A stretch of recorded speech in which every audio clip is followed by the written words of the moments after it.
Have you ever been greenwashed, and would you know how to spot it? When I go to the supermarket, I, like many other shoppers, are looking for some of those green products as I try to be more sustainable when I do my shopping. A recent government survey found that 40% of green claims were actually misleading consumers, making them believe that a product is greener than it actually is. Well, I'm here in Broadway in the Cotswolds, and I've come to meet Emma, the founder of Little Soap Company. Emma's turned her eco-friendly soap passion into an award-winning business. I want to find out what's really lurking in our soaps, how to make it myself, and how greenwashing is affecting her business. Emma, we're here in your workshop. I'm delighted to be here. It's where it all began. I have never made soap before, so I know you're going to show me all the steps. Let's go.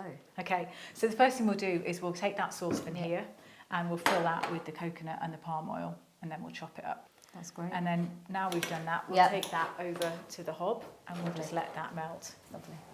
I'll just put it on there. So we let that melt. What's the next step? So come over here. Next step is goggles on. Oh. And I'll also pop some gloves on here. And this next process is just making malai.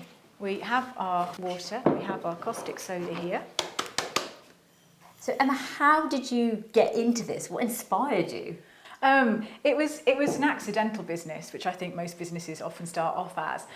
My gran loved soap as a family, we always used it. When my gran died, we took all of her clothes out of the wardrobe and we found she'd got it stockpiled, like loads of it. About 3 years later, those kind of stockpiles dwindled, and it was the first time I needed to go and buy it. And I went into my local supermarket, I picked up a couple of bars, went home that evening, washed my face, and my skin just went tight. It was horrible. So I started making my own. It was absolutely rubbish, it crumbled. And then I went to a village fete and there was a real live soap maker there called Jane. And she said, it's all down to the oils. If you're using stuff out of your kitchen, it's not great. And that was literally how I started using proper oils and proper advice from a real live soap maker. So what I'll do now, I'll go and grab the melted oils. Oh, yeah. So you see that's melted, totally melted. So whilst we're letting those cool down, let's just measure out. I've got some of the oils, some great essential oils here, which will be fantastic. How did you take this from essentially a kind of kitchen table hobby into a huge business supplying some major supermarkets? I think it was that accidental business. I think I have these delusions of grandeur. So once I'd made a bar of soap, I'd packaged it, I was selling it at farmers markets. I wanted it on the shelves of Waitrose. And that really was where that was where it started. I mean, what was it like then, getting it onto the shelves of Waitrose? Really hard. The buyer at Waitrose didn't respond, so what did I do? Naturally, I drove down to Bracknell and I sat in reception until she'd see me, which of course that's not the thing to do, but it worked. So there's a lot of faff of all the prep, but we're now going to actually make the soap now. We're ready to go. So goggles back on. Tip the lye into the oils. It's not very exciting to begin with, but bear with me, we'll start mixing it.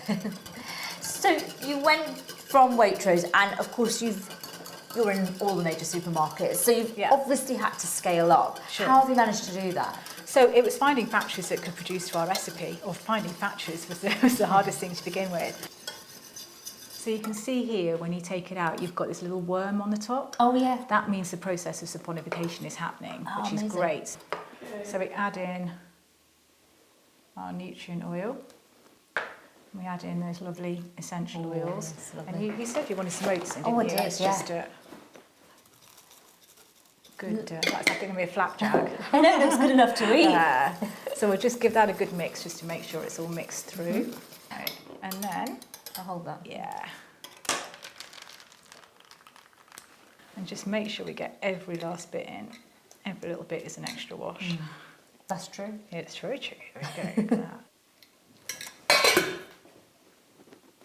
Fantastic. There we go. Did that go in the oven? So what we'll do, we'll leave this now for 4 weeks.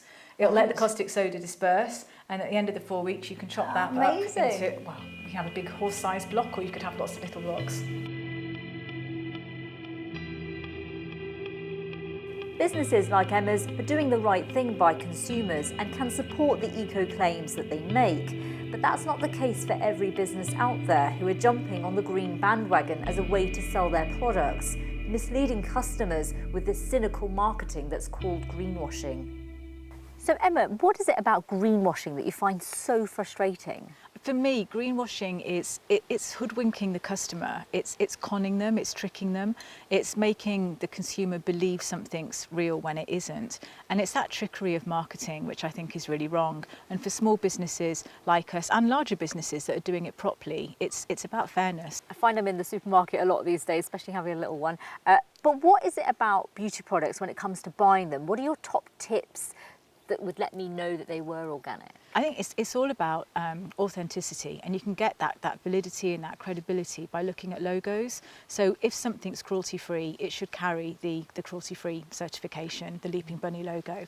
If it's vegan, it'll have accreditation by the Vegan Society. B Corporation is another one to look out for. B Corporations, they're looking after the planet rather than over profit. So it's more about what's right for their team, what's right for their customers, what's right for the planet, before you then look at the profit and the money side of it. Last year, the government announced the Green Claims Code as a way of clamping down on greenwashing by brands. Emma isn't hopeful that this will have much of an impact because it's advice rather than law. For now, it's up to us as shoppers to navigate the supermarket shelves and for genuinely eco-friendly brands like Emma's to stand up and lead the way.